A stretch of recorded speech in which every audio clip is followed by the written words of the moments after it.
Meeting to order. Okay, this is the regular meeting of the Kaneland District 302 Board of Education. We would like to inform all board meeting attendees that this meeting is being live streamed and archived for access at any time by our community members on the internet within 24 to 48 hours of the meeting's conclusion. And if you'll please stand with me and recite the pledge. I pledge allegiance to the flag of the United States of America and to the republic for which it stands, one nation, under God, indivisible, with liberty and justice for all. And a roll call, please. Mrs. Witt, Here. Mr. Gonzalez, Here. Mrs. Junk, Here. Mr. Carey, Here. Mr. Mankivsky, Here. Mrs. Simmons. Here. Dr. Lawler is absent. With 6 members present, we do have a quorum. Are there any board members who would like to move anything from the consent agenda to new business? Yes, please. H6. H6 is the approval of the bid for the custodial services. That will now become J3. We also have another change on the agenda. There's a change to the approval of personnel. So I'll entertain a motion to approve, if there aren't any other movements from the consent agenda to new business from anybody. Okay, then I'll entertain a motion to approve the agenda as amended. So moved. Second. In a roll call, please. Mr. Gonzalez, Aye. Mrs. Junk, Aye. Mr. Carey, Aye. Mr. Mankivsky, Aye. Mrs. Simmons, Aye. Mrs. Witt. Aye. Motion carries 6-0. Now we are on the board and superintendent salutes, and I will turn it over to Dr. Lake. Thank you. Yes, we have a few individuals to recognize tonight.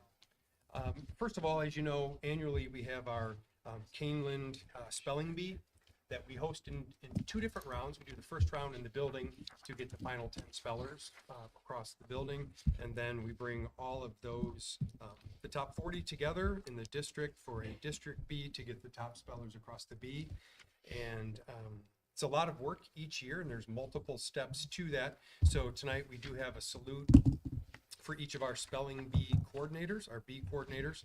So we do have a certificate we will send to our coordinators. First of all, we have from McDowell, Linda Norton and Stacy Salzman.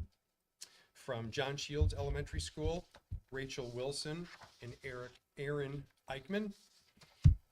From Blackberry Creek Elementary School, we have Julia Galvin and Cindy Babbage. And last but not least, from John Stewart, we have Rob Williams and Annie Cantrell. So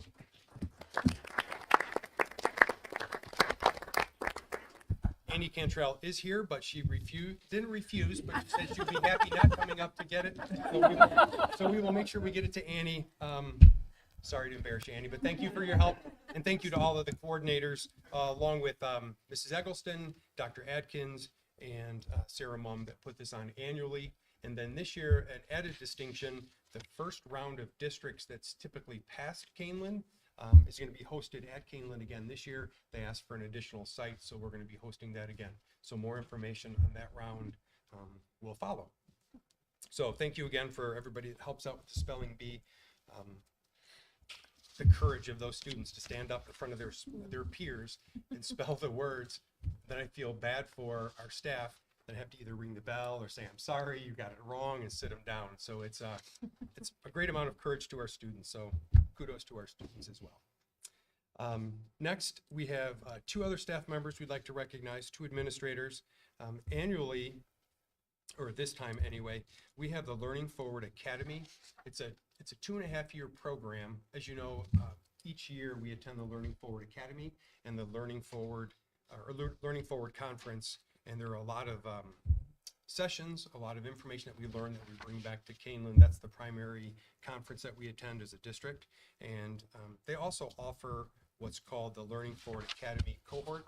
So we've had our first cohort was 5 years ago. We had 3 administrators serve in it together, and then they do what's called a graduation. So after they find their problem of practice, which is something that they want to study for 2.5 years, and then over those 2.5 years, they attend the conference, they attend other online sessions, and then they work through their problem of practice. And so that first group, worked on the beginning of Kaneland 2020 and personalized learning. And then this time, this cohort that they just graduated in December, which is Carrie Oslager, assistant principal at the high school, and then Laura Garland, director of personalized learning. They both graduated in December and also continued to work on Kaneland Connects as their problem of practice to bring back more information. So congratulations to Carrie and Laura.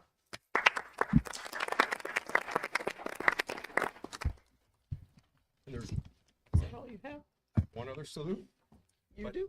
I Or don't. I do? That is all I have. That's all I have. Okay, well, there is one more, and I'm gonna ask Brian Faulkner to come up in his capacity, not as the middle school principal, but as one of the state directors of the Kishwaukee Division of the Illinois Principals Association. Yeah, thanks for having me. away. Many of you probably don't know, I'm very involved with the Illinois Principals Association. Just finished a 3-year term as regional director for the Kishwaukee region. I am now one of the state directors, and it's always an honor and it's always an exciting moment when we host our annual awards banquet and we have one of our Kaneland's finest who is being recognized. So this year, I was pleased to announce and send out an email to everyone that Dr. Layden is named and nominated as the Superintendent of the Year for the Kishwaukee region. And I have a plaque here. I'm going to make him come up and share the limelight with me because you know I love the limelight. But what I wanted to do is read just what was read last week at our annual awards banquet on Dr. Layden. So bear with me. It's a little bit, but I think he deserves it. So Dr. Layden, Superintendent of Kaneland School District 302, is the epitome of what a Kanelandite is.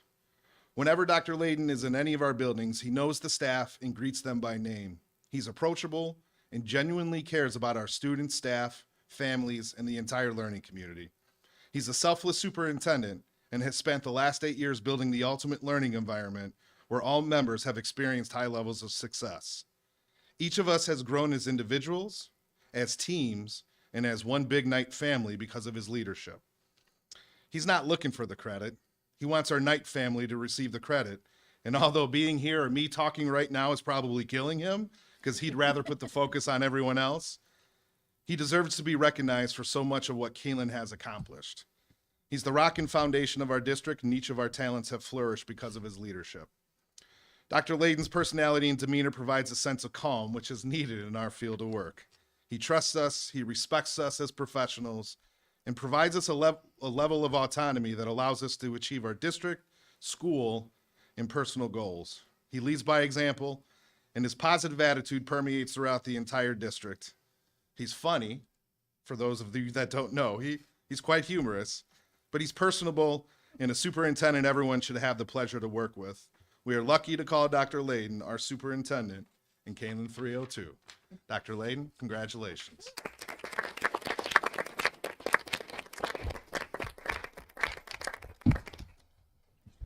Thank you. Appreciate it. Anytime you're recognized by your peers for any accomplishment or any recognition, that's extra special. So I'm very thankful to the Illinois Principals Association and thankful to the Layden family team that allows me to stay out late at night and come to all these meetings. My wife is super patient. And then also the Kaneland team, everybody that's here. It's an honor to work with the Kaneland team and proud to be a Knight. So thank you. Thank you. Thanks, everyone. Thank you.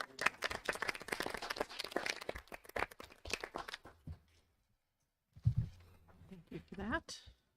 Congratulations. Thank you. Anything else, Dr. Fuchs, anyone?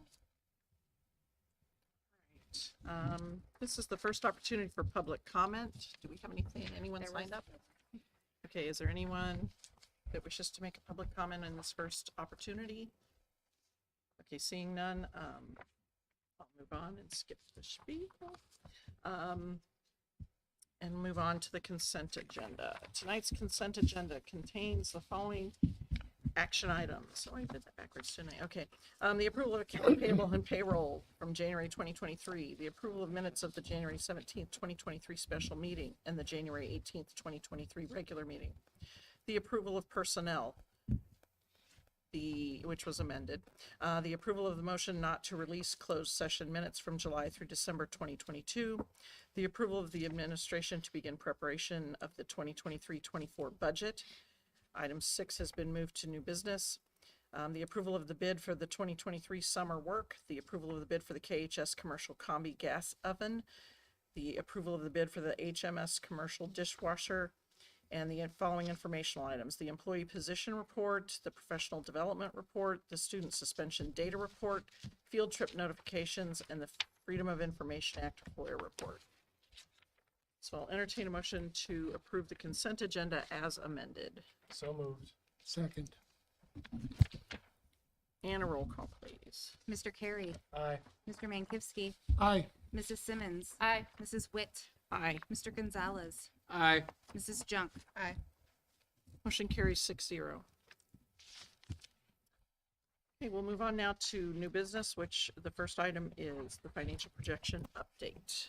Yes, thank you. Dr. Fuchs, I'll turn it over to you and you can walk us through the memo. Thank you. Sure. The board requested in December that I come back at the end of January and provide the board with an update. There's very few new data points, but the ones that I have are listed on page 2. These are the changes, and I can go through the results with you. We have now finished the 2022 calendar year, and the CPI for levy year 2023, which impacts school year 24-25, has now been announced. The CPI itself is 6.5%. However, as you all know, our tax levy is capped at 5%. So the consumer price index, which is an indicator of inflation, is growing at a faster rate than we're able to grow our revenues. Just something to keep in mind. Have you Right. heard any rumblings around the state about changing that? Not at this time. The bill on the floor is to freeze taxes still, but certainly not to extend them beyond 5%. Thank you. So, great question. In this one, because I have the proposal for the buses, I did add the 30,000, because I know it will only go up from there. New buses, from last year to this year, the prices went up $25,000. So I still feel really good. That's actually leading into the next item. I'll talk more about it then, about getting the 1-year-old buses. The O&M fund, if you'll remember back in December, we were having problems at that time getting components for the auditorium for the dimmer rack. At that time, we had decided to wait till June. Things started to come in. We re-met with the team, decided how we could get through the spring, and now I believe that project will be finished in this fiscal year. So I took the money back out of next year and put it back into this year, because I had moved it for the first set of projections, that 800,000. And then the ed fund, after I did the second quarter budget report, we're about 900,000 ahead on salaries and benefits. So I went ahead and took that out so we could see what a more realistic number might look like at the end of this year. It was in there. No, I'm Oh. not. Okay, but I took it out so that it's really important, though, that we understand that the deficits that are projected, that they're cumulative. So the better you do in 1 year, it comes right off of the rest. So that's hard to describe. So I gave you the first set of December's, and then I did the updated one on the back page. You can see we're still looking at about a deficit, give or take, of about 2.4 million at the end of this year. And that's with that 900 out. So I'll be curious where we land. The O&M budget and transportation budget are both running very tight. compared to where I like to see them. But as both directors have reminded me regularly, things are just more expensive. And so we usually have a little bit more comfort or flexibility in those, and I'm not seeing it. That gives us a deficit projected for FY24 of about 2.6. And then so on, they go down from there, which is a good thing. The other thing is, please remember, last year, for FY22, that's the 21-22 school year, we had projected about 2.5 million, and we came in just under that, at like flat. So we had a pretty big swing last year. So it just depends. Now you'll see in my January report, the treasurer's report, we got a big check, considering it's 345,000 of unexpected money. It's the return of TIF surplus. So that will help. These things go up and down throughout the spring on a pretty regular basis. Please pay attention to the treasurer's reports. In that little box, I typically put in there things that are significant so that you can watch that. Otherwise, I'm happy that we have one more year of a 5% CPI. That is helpful, especially knowing that prices are going up. So, does anybody have any questions on the budget update for projections? And I know $1 million seems like a lot of money, but on a 80, I forget what the number's not coming to me off the top of my head. It's less than what, 2%? Yeah, the operating budget is just under 70 million, and then you add in the 12 million for the bonds. So you're right, it's about 82 million. Anyone else? If not, Thank you. there's not a You're welcome. recommendation or a vote needed on this one, so thank you for the information. Yep. The next, let's go ahead, sorry. Ready to go, aren't The you? next item of new business is the approval of the school bus purchase for Thank you. 2023-24. Thank you. And while Julianne is on her roll, I just get right back to you. Keep on going, Julianne. Thank you. Sorry about that. So this is the annual request that the board approved buses. If we had all of the money, I would probably ask for 7 or 8 buses a year. But realizing that we don't, I asked for 5. Additionally, I asked for 1-year-old buses because typically if there are going to be mechanical issues on a bus, it happens within the first year. We can get a good deal on a 1-year-old. So that's a good thing. I've got the list of pros on what the benefits are on page 2. The one thing I want to tell you that I learned this year that may make a difference in the future. Matt from First Midwest, which is where we get our buses, he is telling me that schools are no longer doing 1-year leases because they're too expensive. So this batch of buses will be 2022s. That is the same year of the ones we just got in November. They should have been 2023s, but with nobody doing 1-year leases, he doesn't have any used ones that are coming back in that he can give us. So in the future, we might be wanting to look at bidding. We might want to look at a 2-year-old bus instead of a 1-year-old bus.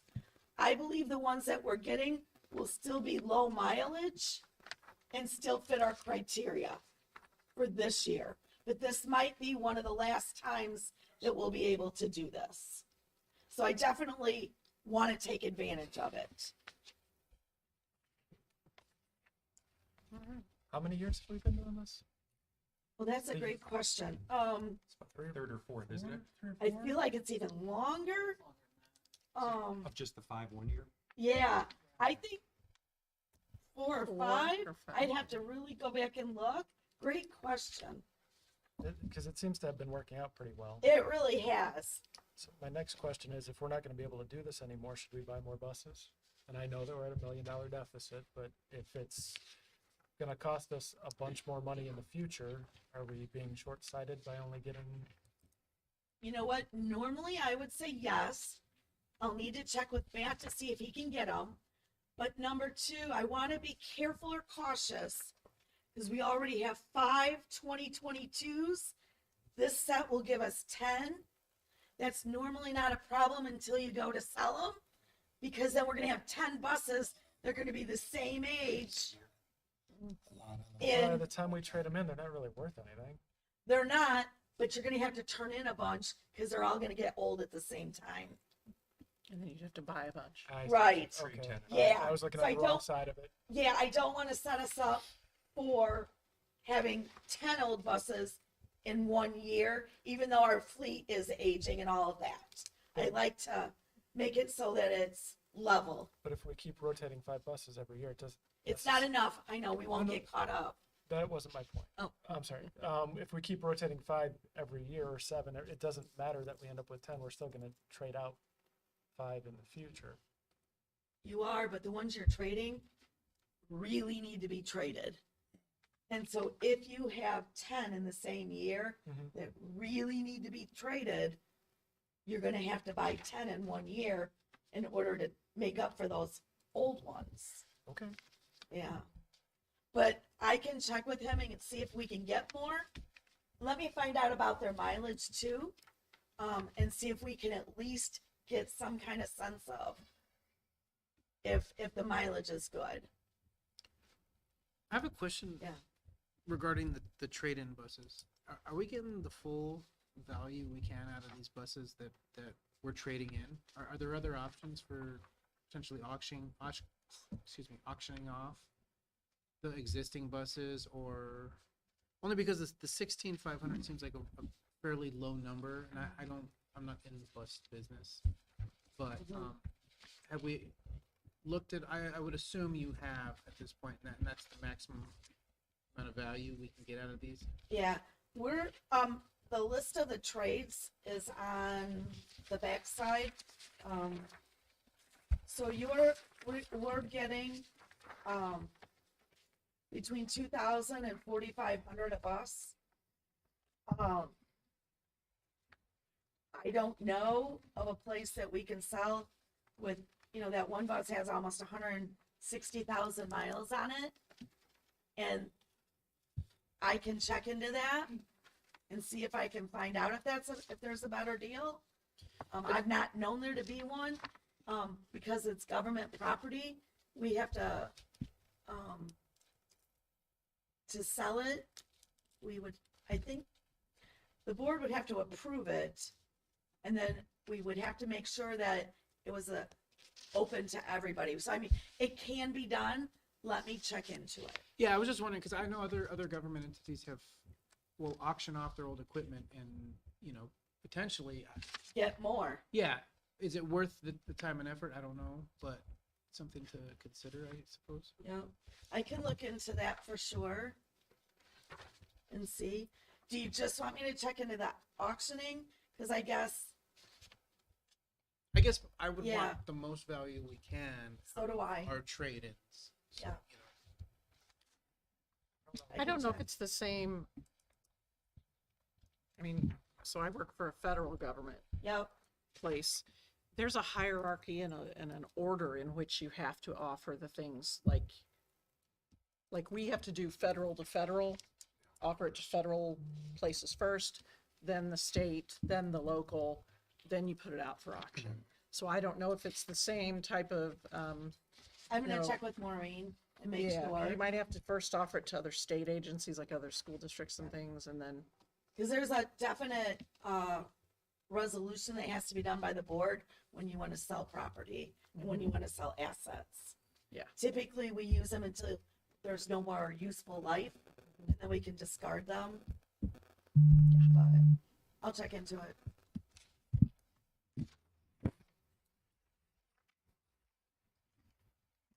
Other questions on buses? So based on the fact you're looking at it, part of the recommendation has the trade-in piece to it. Yeah. Are we do consideration of holding the recommendation, changing the recommendation? What do you think about that, Julia? I think you can probably hold it one meeting. Let me get the answers. I could bring it back with the answers, and then the board can make a decision. So Both we'll on just table Ryan's this if we whole- can get more, and then on Adams if there's a different way. And then that way we don't have to backtrack. So yeah, we can So table the table whole this. item? Yeah, just table it. We The need a motion to do that, I think. for that. I move that we table this to the next meeting, February 13th. I'll second that.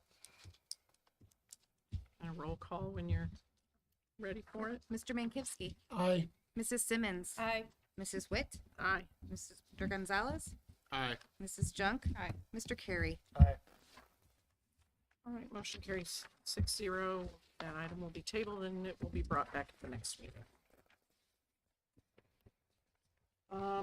The next item is what was H6, the approval of the bid for custodial services, which is now J3. And Mr. Carey, you had asked for that, so take it away.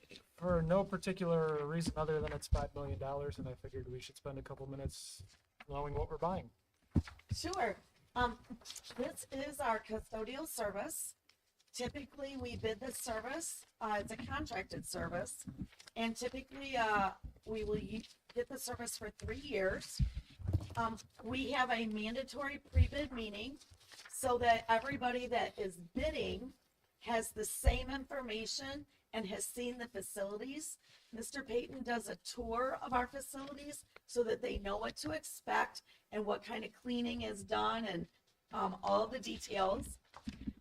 We had 5 of those 11 companies that attended the mandatory pre-bid meeting submit proposals.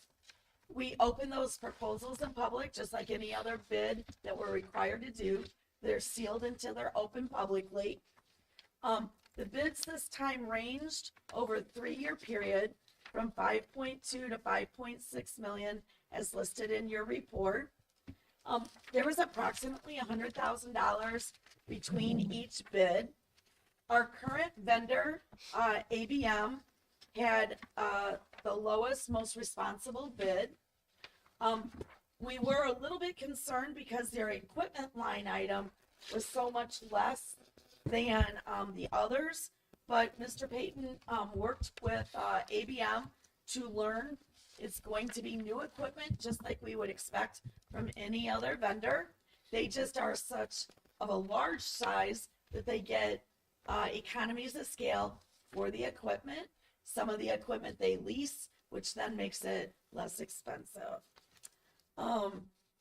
We are generally pleased with ABM. The employee or the workforce has been with this district for over 20 years. Many of them are almost considered a part of the staff. Recently, within the last, I would say since COVID, we have had a number of turnover, and there have been staffing issues as well, meaning we can't fill positions. However, the people that are still working have been working overtime to cover for the people that quit. And Mr. Payton has a weekly conference call, either in person or virtual, they alternate, to learn how many people have applied, what strategies are you using, how many have you hired to fill the positions. And so now we're down to, I think, 1.5 or 2 open positions for custodians. That challenge is very similar to the challenge that we're experiencing in our food service. So we feel that, yes, we wish a vendor could do better, but when you look at the references or you talk to the other vendors and the other school districts, the problem is consistent across the board. So given the fact that our current vendor was the lowest price, communicates with us on a regular basis, both in person and virtually, we felt that it was prudent for the district to continue the relationship with them for 3 more years. Just out of curiosity, what's the equipment line? What does that mean generally?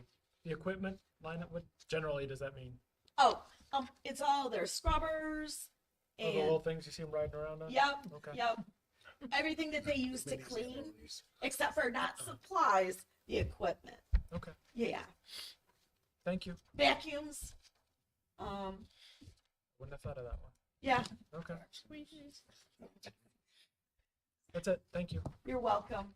So you're confident that this is an issue amongst all the vendors? Because one of the concerns I've had with it is that they are short-staffed, and it feels like, I mean, the schools are still nice, but some things have lacked a little bit in terms of cleanliness because of that.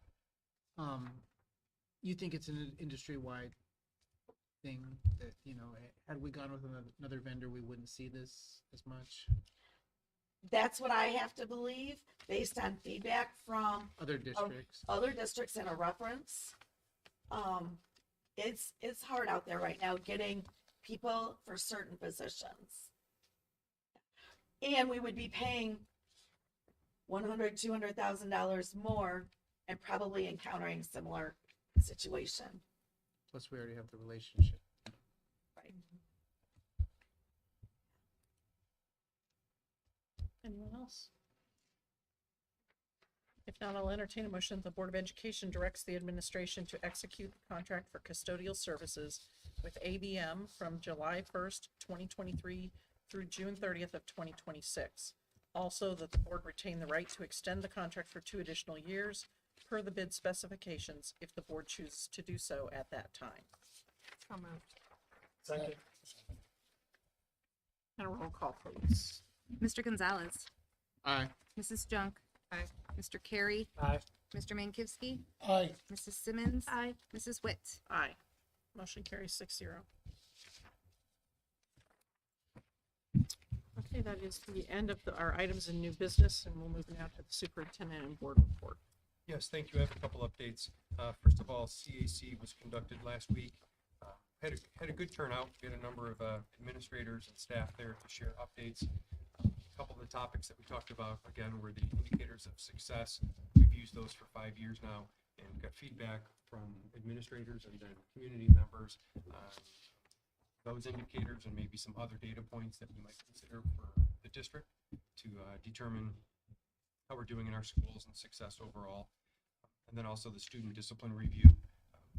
Annually, we talk with our CAC with that piece, the student discipline, and then also the special education handbook. Those are things that we need final feedback on. So we typically have used CAC in that format. And we're thankful to have a pretty good turnout at the last meeting. We had, I think, 8 or 9 parents there, community members for CAC, which was a little better than right coming out of COVID. So hopefully that continues to climb. And as you know, during March, April, and May, March 1st, I believe, we send out the notice for FPC, FAC, and CAC. So we'll send that out again. And then hopefully current CAC members can rally other people. Our district can rally other community members, because I think there's a strength and a value in having a large group to give varied pieces of feedback. So that was good. CAC then has another meeting in April. Another topic was the 5 Essentials survey that just went out to families. We have between now and I think it's May 20th to complete that survey, and that will go out to all of our families. No, it's March. I'm sorry, March 23rd. Right around spring break is when the survey ends.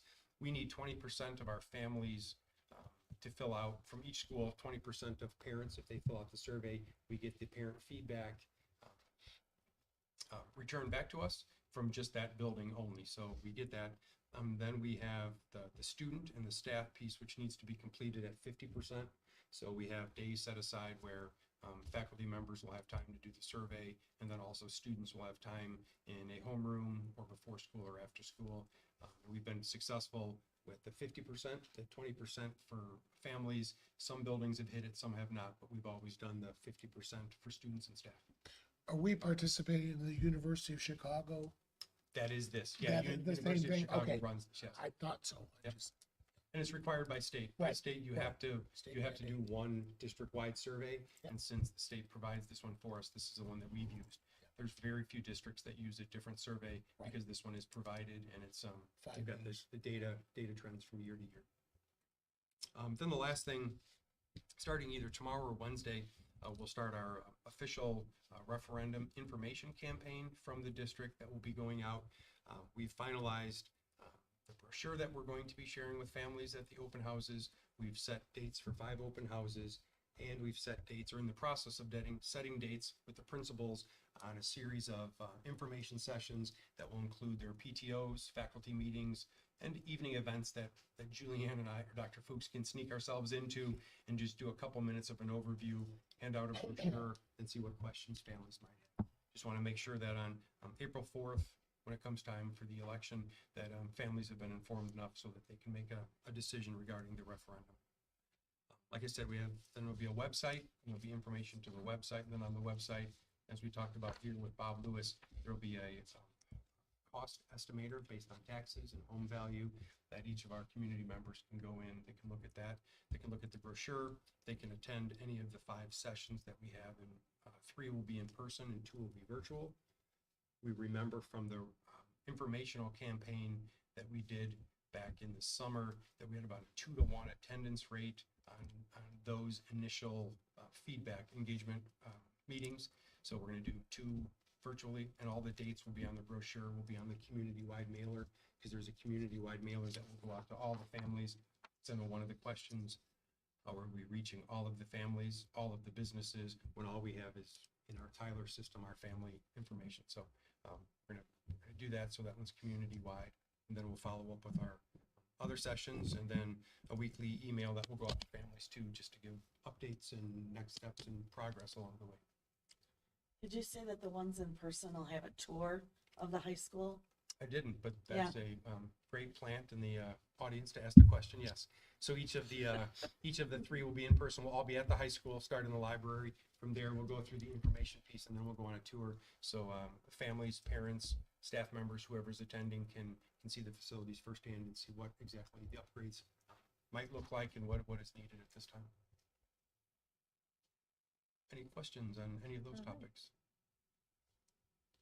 Nope. Thank you. That was all I had. Board members? Okay, hearing none, we'll move on. Lindsay. Topics for, Lindsay. Yep, Yep. sorry. While Lindsay heads up there, I want to thank Lindsay because there are several topics if I ever forget on what's happening across the district and at the high school specifically, Lindsay's a great catch-all that provides a great update if I've missed anything. So. Thank you. All right, so I have some general updates at the high school. So first on the sports level, I'll start with our basketball teams. Our boys varsity basketball team has had an outstanding last couple weeks. They've won against Ottawa, LaSalle, Peru, Elgin, and Rochelle. And coming up this Saturday, February 4th, we have our annual Hoops for a Cure event, and that game will be against Woodstock. And then currently the team is 21-5 overall, and then 10-1 in conference, and ranked first at Interstate 8. And then congratulations to the boys varsity team and the boys varsity coaches because they just earned the conference championship title at their last game against Ottawa. And then for the girls team, some recent wins for the girls have included Plano and Sandwich, and the team is currently 7-5 in conference and ranked 4th at Interstate 8. And then they have a game coming up at home on Tuesday, tomorrow, against St. Francis. And then next up for wrestling, the biggest wins for the wrestling team recently have been against Glenbard East, Addison Trail, Central, Plano, St. Francis, and Marengo. And they also just placed 3rd at the I-8 conference tournament. And then for our cheerleading team, they went to sectionals, they made it there, and they placed 9 of 17 and scored a program high for their team history, for the competitive team history. And then also the Kaneland cheer team will be holding a youth cheer clinic. This is open to any kindergartners through 8th graders, and they will be performing at the varsity home game on February 14th. And then for fine arts, this is just a reminder that the Kaneland Winter Percussion's first performance will be on February 12th at Plainfield Central High School. And then this week, on Thursday, the band, or there's going to be a winter concert for band, and this will be at 7 p.m. at NIU, and this is due to the renovations in our auditorium. And then choir also has their concert coming up on February 9th at 7 p.m., which will also be at NIU. And then for clubs, this year, I don't know if you guys knew this, but we are going to be having a powder buff game. So instead of powder puff like we did in the fall with the girls, we're doing powder buff, which is basically the junior and senior boys are going to be doing a head-to-head game of volleyball. And then the winner of that game will play our Kaneland girls varsity volleyball team. So that will be on Wednesday, the 22nd. And yeah, that is because we have the dance that weekend, the winter's snowball dance on the 25th. So it's kind of going to be like a homecoming-esque week, but winter time. And then our Kaneland chess team just won first place at their sectional tournament. And this is the first time this has ever happened in their program history, which is super exciting. And so we wish them the best. They'll go on to the state competition, which I believe should be late February. And then last but not least, I have to plug in for events coming up. I'm in charge of the Mr. Kaneland event. And originally this was going to be on February 24th, but we will be moving that to March 10th. And this is going to be in the East Gym because of the renovations in the auditorium. And our theme is Top Gun this year, like the movie. And yeah, I got together with the group of boys that we have participating this year today, and it's definitely going to be a good group of kids and some cool talents. And so yeah, that's something to look forward to. But that's all I have. Thank you, guys. Thank you very much.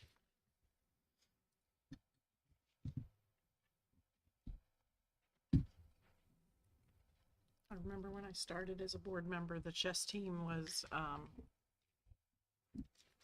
we were making budget cuts, and they were one of the teams that might have been cut. So it's exciting to see that they've moved on and that they are thriving.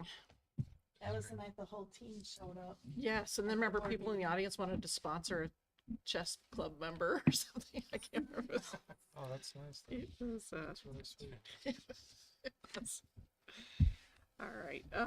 So now, topics for future agendas. Anyone? Got one. Yes. I've heard rumors that Interstate 8 conference is having changes, additions, subtractions. Could somebody update the public on what's going on with that at a board meeting possibly? Just tell us how that works and what happens. Okay. Please and thank you. Want to make sure we have a consensus? Yep. Okay. Okay. It's probably coming anyway at some point. Yes. Okay. Anything else? If not, this is the second opportunity for public comment.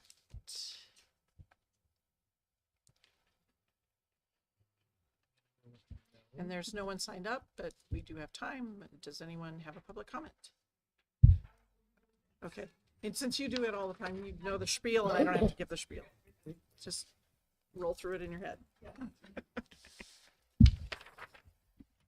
So I wasn't going to say anything except Dr. Layden reminded me from the CAC meeting. I was there on Thursday night, and one of the things that we did was break off into groups between elementary, middle school, and high school for the student handbook review.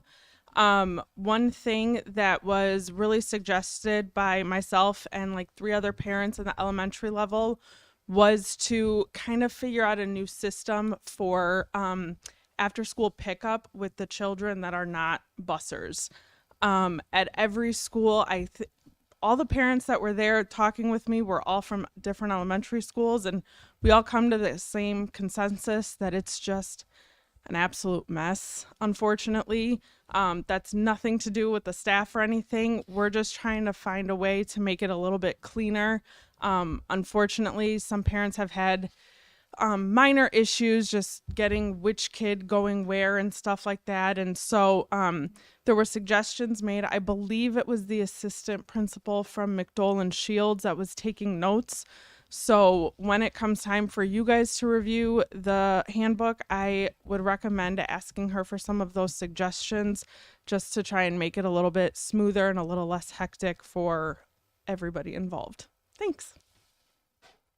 Thank you. Other public comments? Okay, we do have a closed session tonight.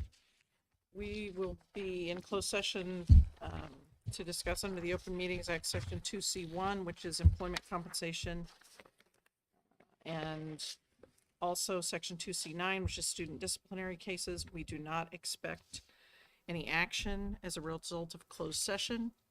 Since there's no action being taken after the vote to go into closed session, the recording of tonight's meeting will be concluded. So I'm looking for a motion now to adjourn into closed session. So moved. Second. And a roll call, please. Mr. Mankivsky, Aye. Mrs. Simmons, Aye. Mrs. Witt, Aye. Mr. Gonzalez, Aye. Mrs. Junk, Mr. Carey. Aye. Motion carries 6-0.